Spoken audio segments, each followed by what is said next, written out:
네, 여러분, 오늘은 이제는 울지 마세요 하는 제목으로 말씀을 좀 드리도록 하겠습니다. 제가 쭉 썼습니다. 아침에. 새벽에 아는 선배분이 전화를 해서 마냥 울기만 합니다. 박근혜를 살려주세요 라며 미친 사람처럼 꺼이꺼이하고 우시기만 합니다. 뭐라고 위로를 드려도 아예 내 말은 듣지도 않습니다. 그냥 박근혜를 살려주세요 하고 큰 소리로 울기만 합니다. 오늘 아침 제게 전화한 분은 김성회라는 분입니다. 혹시 아실 분은 아시겠습니다만은 그동안 동분서주하면서 뛰어다녔습니다만은 기어이 대통령 구속이 되었습니다. 그래서 저에게 전화하셔서 그냥 우시기만 하더라고요.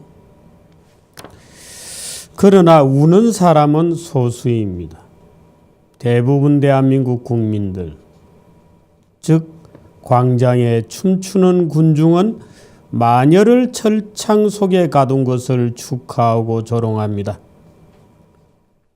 이제 민주주의는 성취되었다. 우리가 주권자다. 진실이 증명되었다. 범죄자는 공정한 법의 심판을 받았다. 이제 정의는 실현되었다며 좋아하고 춤추고 축배를 들고 있습니다. 박근혜 대통령은 그렇게 범죄자가 되었고 무능한 지도자로 되었습니다. 조롱받고 멸시받고 발에 채여 나뒹구는 한낱 마녀가 되고 말았습니다. 그렇게 한 시대가 끝을 향해 달려가고 있습니다. 거대해진 부패한 국회가 개혁 대통령을 탄핵한,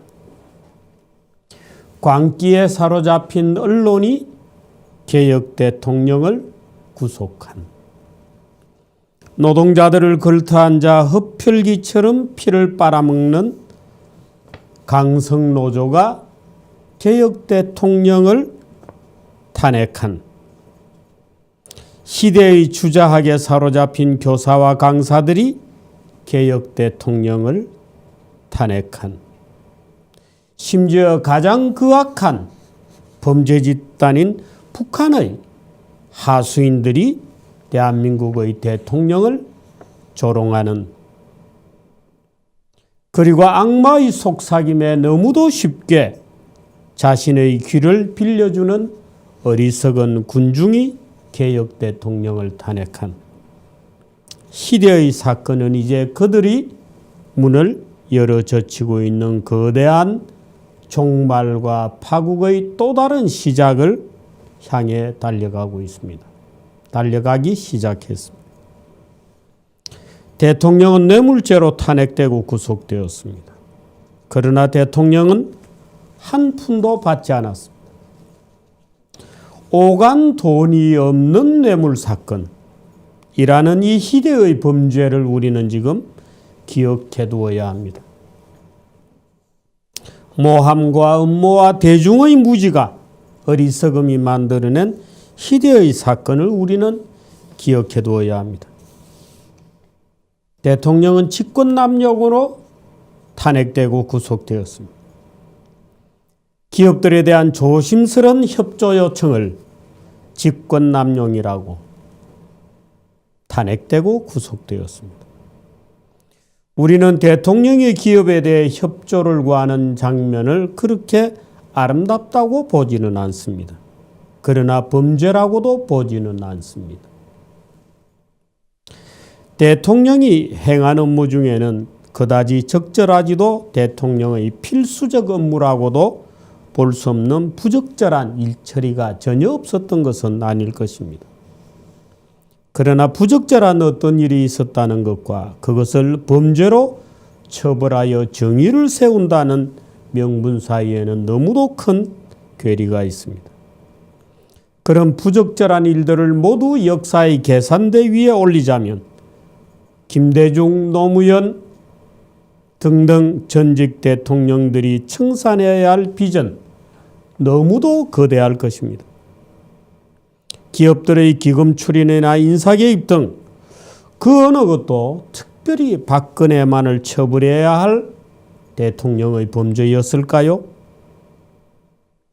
혼자 사는 처녀의 밀회에 관한 끊임없는 소문에서부터 체육 특기생들에게 주어졌던 흔하디 흔한 특혜들이며 지금 이제 겨우 밝혀지고 있죠. 오늘 아침에 조선일보도 체육 특기생들에 대해서 썼더라고요.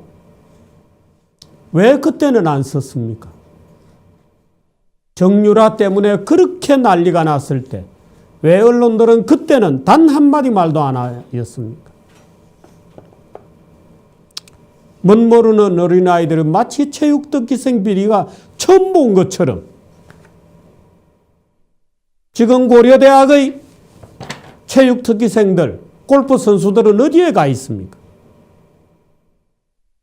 고려대학의 유명한 김연아는 어떻게 해서 대학을 졸업하였습니까? 그들 모두를 다시 중졸로 만들어야 합니까? 대한민국의 수많은 금메달들에게 삼성과 현대차와 얼마나 많은 돈을 갖다 퍼주었습니까? 박근혜 대통령의 범죄가 갑자기 하늘에서 솟아났습니까?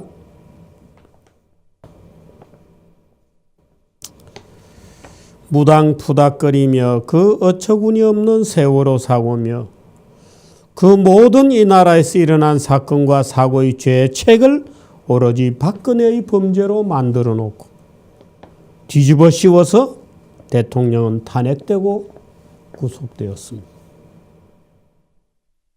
모두가 어느 날 갑자기 대한민국이라는 악의 나라에 뚝 떨어져 놀라는 사람처럼 그렇게 범죄 목록은 작성되었습니다. 기업의 경영 자율성을 침해하고 인사권에 개입하였으며 재산권을 침해한 것이 세상 천지의 악랄하고 유일한 박근혜의 범죄인 것처럼 선언되었습니다. 그들은 마치 부적절한 것이라고 얻는 순백의 완전 무관 천국에 살다가 갑자기 악의 나라에 떨어진 것처럼 대통령의 사소한 부적절한 행위들에 대해 짐짓 놀라는 적위선을 떨고 짐짓 거대한 악이라도 발견한 것처럼 얼굴을 꾸미고 그렇게 대통령을 조롱하고 비웃고 걷어찼습니다. 어느 작은 섬마을에 살아가는 거칠고 비열하고 음흉한 사내들이 섬마을 처녀 선생을 집단으로 강간하고 살해하려고 하였듯이 대한민국 사람들은 그렇게 박근혜를 마음껏 능멸하였습니다. 광장의 춤은 실로 어리석은 자들의 집단 광기일 수밖에 없습니다. 그들은 이렇게 말합니다. 주권자는 우리다. 주권은 행사되었다. 정의는 실현되었다. 악녀는 처단되었다. 그들은 지금 환희에 차 들떠 있지만 머지않아 독재의 고통에 신음하고 거친 말발굽에 채여 신음하고 음습하는 가난과 시름에 직면할 것입니다. 불의가 다반사처럼 자행되는 일들을 목적하며 완장찬 자들의 익숙한 만행들의 치를 떨며 그렇게 자신들을 가슴 벅차게 만들어 주었던 광장의 정의가 실은 불의한 크고 작은 잡범들이 끊임없이 되풀이되는 진짜 범죄로 가는 큰 길을 활짝 열어젖히게 되었다는 것을 뒤늦게 깨닫고 후회하게 될 것입니다. 광장에는 다시 로베스피에르의 비명소리가 터지고 홍위병들의 거친 숨소리가 진동하고 킬링필드 야비교환이 터져나올 수도 있습니다.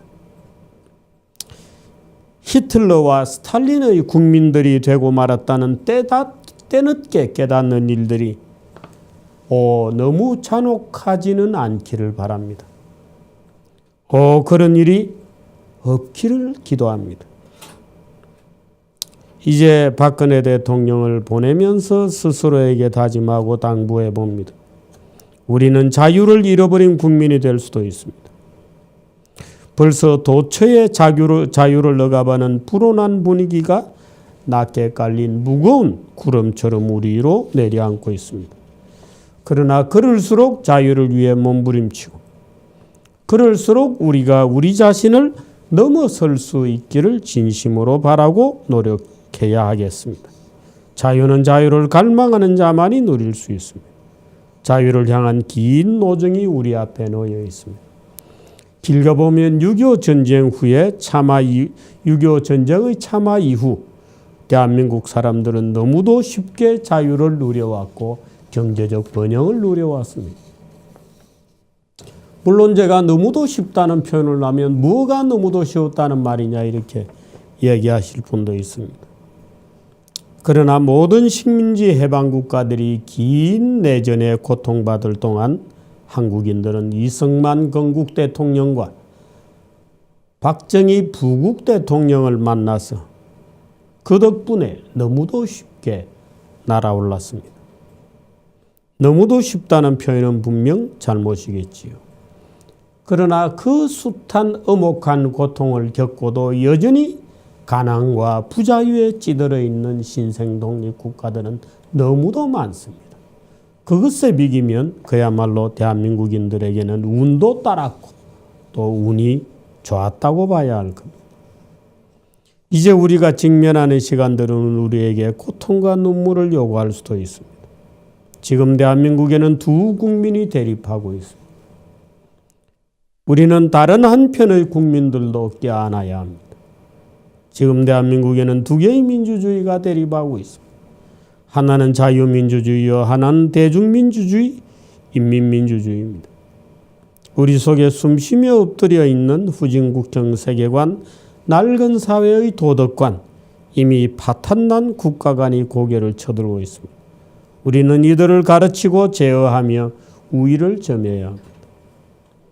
이들이 진정한 자유민주주의를 향해 걸어 나오도록 해야 합니다. 아니 우리 자신이 그런 낮은 단계의 도덕관, 세계관, 국가관으로부터 먼저 벗어나야 합니다. 그 길로 가십시다. 이제 우리는 자유를 향한 긴 도정에 나서는 작은 난쟁이들, 다시 말해 자유를 향한 긴 여정을 떠나는 반지원정대가 되어야 할지도 모릅니다. 정규제 TV가 동행하도록 하겠습니다. 고맙습니다.